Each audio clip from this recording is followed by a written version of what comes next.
গ্রামের গাছে গাছে এখন অনেক পদের ফল দেখা যায়। সামনেই তো আইতে লাগছে জ্যৈষ্ঠ মাস, সে সময় তো আম কাঁঠাল পাকবে। আম কাঁঠাল ছাড়াও যে এই মাসে এখন গ্রামে অনেক পদের ফল পাওয়া যায়, হেই আর কিছু ফল আমনে গো দেখাই রাহি। এই ফলটার নাম হইছে ডৌয়া ফল। হে কি সেন্সের আমেরা গরমে কোন জায়গায় শান্তি নাই, হেইতে বাইরেছি গড়তে হারাবাড়ি ঘুরিয়ে বেড়ামু, কোন জায়গায় একটু শান্তির বাতাস পামু হেইখানেই যাইয়া বমু আনে। গরমে যতই অতিষ্ঠ লাগুক, গ্রামীণ এই রকমের সুন্দর সুন্দর পরিবেশে ঘুরিয়ে বেড়াই পরান্ডা যায় জুড়াইয়া। নদী খালে ভরা মগো বরিশালের সৌন্দর্য তো আর কম নাই। হে আমনে গো কদ্দুর দেখামু কন, হগল জায়গায় সুন্দর দেখা যায়। মগো বরিশালের প্রায় মানুষের ঘরে ঘরেই প্রাইভেট নাও আছে, মানে নিজস্ব নৌকা আছে। হে তেহারা ঘুরিয়ে বেড়াইতে পারে নদী খালের মধ্যে। এক ফির মগো নদীর পারে যদি আপনারা কেউ আইয়া পড়তে পারেন, হ্যাঁ রে আর টাইনিয়া ওহেন্দে নেওয়া যাইবে না। কি সুন্দর ঠান্ডা বাতাস, এর মধ্যে সুন্দর পরিবেশ। হগল কিছু মিলাইয়া মন্ডায় কইবে কি পাড়িলেছে এই নদীর পারেই ঘুমাইয়া থাহি। ভরা জোয়ারে নদীর ঢেউয়ের তালে তালে পরান্ডাও দুললে উঠবে, কারণ ইয়া দেখতে অনেক ভালো লাগে।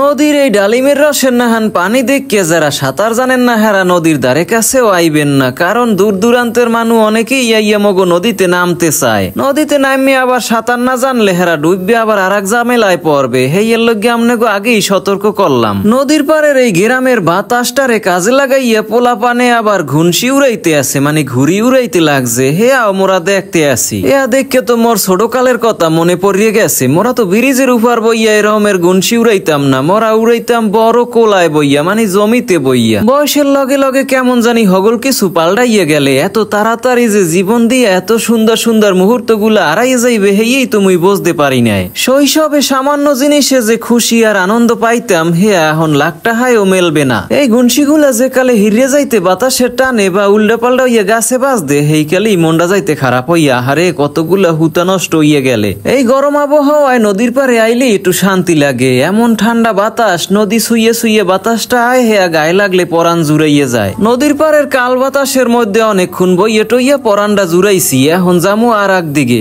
দর্শনীয় স্থানের দৃশ্যগুলা তো হগলডি তুললে ধরে, মুই কিন্তু গ্রামীণ এককারে প্রাকৃতিক দৃশ্যগুলা তুললে ধরি, যেটার মধ্যে কোনো ভেজাল নাই, এককারে খাড়ি দৃশ্য। ভ্লগের মধ্যে দেখতে দেখতে মাঝে মধ্যে নিজেরই এই ভ্লগের মধ্যে কল্পনা করতে পারেন যে নিজের চোখেই হগল কিছু দেখতে আসি। এই রকমের অনুভূতিটা দেওয়ার লগে গ্রামীণ প্রকৃতি তুললে ধরি। মুই মোর মতো ভ্লগ বানাইনে চেষ্টা করতে আসি, আরো ভালো ভালো সুন্দর সুন্দর ভ্লগ কেমনে আমনেগো উপহার দেওয়া যায়। তবে বাকিটা হইছে আমনেগো উৎসাহের উপর নির্ভর করে। যদি গ্রামীণ এই পরিবেশ আর সুন্দর সুন্দর দৃশ্য দেখতে ভালো ঠাহেন, তো নিয়াজ নামের এই পেজটা ফলো করিয়ে রাখতে ভুলে যাইয়েন না। গ্রামীণ এই ধরনের দৃশ্যগুলোর মধ্যে সবচাইতে কোন দৃশ্যটা আমনেগো বেশি ভালো লাগছে জানাইয়ে যাইয়েন। আর আপনারা ভালো থাকেন হগলডি, দেখা হইবেন আগামী ভ্লগে।